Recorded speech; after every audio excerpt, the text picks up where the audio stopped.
Oras na lang ang binibilang bago magsimula ang pinaka-inaabangan na annual PBA Rookie Draft. Dahil sa lalim ng mga rookie applicants na gustong makapaglaro sa PBA, inaasahan na magsisilakasan ang mga koponan na nasa ilalim ng team standings noong nakaraang taon. Dahil hawak na ng Terra Firma Jeep, Blackwater at Rain or Shine ang top 3 picks sa PBA draft, sa kanila ngayon nakatuon ang mata ng mga PBA fans kung may milagro ba silang gagawin sa kanilang mapipili na super rookie, o di kaya ay gawin na nila itong franchise player para lalo pang palakasin ang kanilang koponan. Sa dami ng mga kilalang basketball player sa bansa na may potensyal na makuha sa first round ng PBA draft, ilan lamang sa kanila ang may posibilidad na mapili dahil sa pagsulpot ng mga top prospect na Phil Foreigner para maglaro sa nasabing liga. Tatlo sa mga Phil Foreigner na ito ay hindi nakapag-participate sa draft combine dahil sa mga personal na dahilan. Sila ay sina Stephen Holtz, Cade Flores at Richie Roger.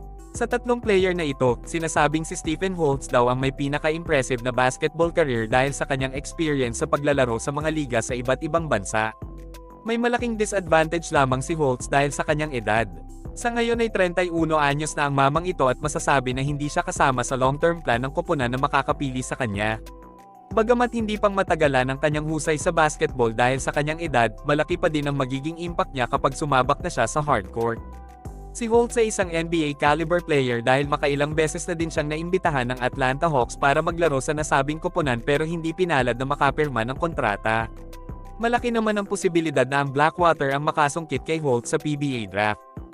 Ayon kasi sa balita, target daw ng Terra Firma na makakuha ng isang big man kahit hindi nag-declare magpa-draft ang top prospect sana ng PBA na si Justin Baltazar.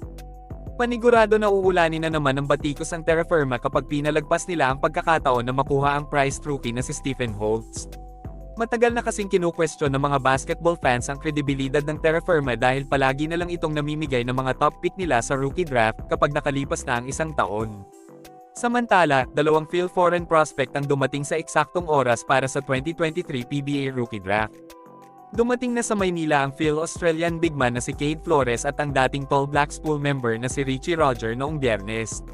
Si Cade Flores, na isang 6'5" and done big man mula sa Arellano University, ay hindi nakadalo sa draft combine noong unang araw dahil sa kinakailangan niyang tapusin ang kanyang kontrata sa kanyang trabaho sa kanilang bansa.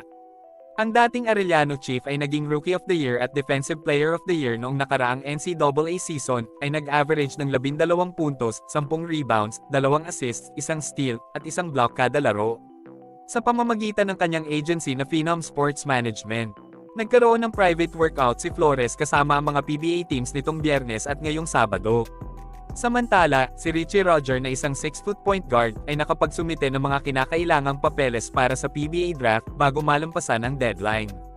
Naglaro si Roger para sa New Zealand NBL teams na Taranaki at Otago sa nakalipas na 5 taon. Bahagi rin siya ng Tall Blacks pool para sa first window ng FIBA World Cup Asian Qualifiers. Ang dalawang player na ito ay inaasahang masusungkit naman ng Rain or Shine Elasto Painters para sa number 3 at number 4 pick sa first round ng draft.